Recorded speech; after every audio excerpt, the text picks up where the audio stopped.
Hello viewers, কেমন আছেন আপনারা? দেখতে পাচ্ছেন এখানে যে আহার এলাকায় যেই রলিটি রয়েছে, সেই রলিটি এখন এখানে এই চাকাটি ডেবে গেছে মাটিতে। তো আজকে সেই রলিটিকে তোলা হবে। তো আপনার সাথে থাকুন আর দেখতে থাকুন যে রলিটিকে কিভাবে তোলা হয় অবশেষে। তো দেখতে পাচ্ছেন সামনেই রয়েছে সেই রলিটি, সেটি পুরোপুরি ঘেরে গেছে মাটিতে গাইস।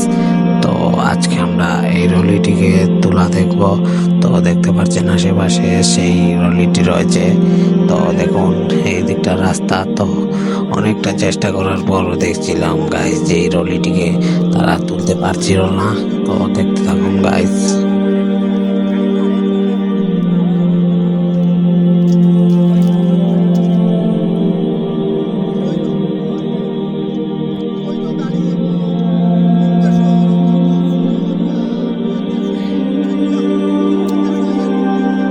গাড়ি তোলা ব্যবস্থা ওরা দেবা।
সো বন্ধুরা, অবশেষে তারা গাড়িটিকে অনেক চেষ্টা করার পরও তুলতে পারেনি। তো তারা অনেক চেষ্টা করার পরও গাড়িটি তুলতে পারেনি, যেটি এমনভাবে এখানে চাকাটি গেড়ে মাটির ভিতরে চলে গিয়েছিল, যেটা তারা অনেকক্ষণ ধরে প্রায় 3 ঘন্টার মতো চেষ্টা করেও তারা সেই গাড়িটি তুলতে পারেনি। তো ভিডিওটি আজকের মতো এই পর্যন্ত। এই ভিডিওটি ভালো লাগলে লাইক, কমেন্ট, শেয়ার এবং সাবস্ক্রাইব করতে ভুলবেন না।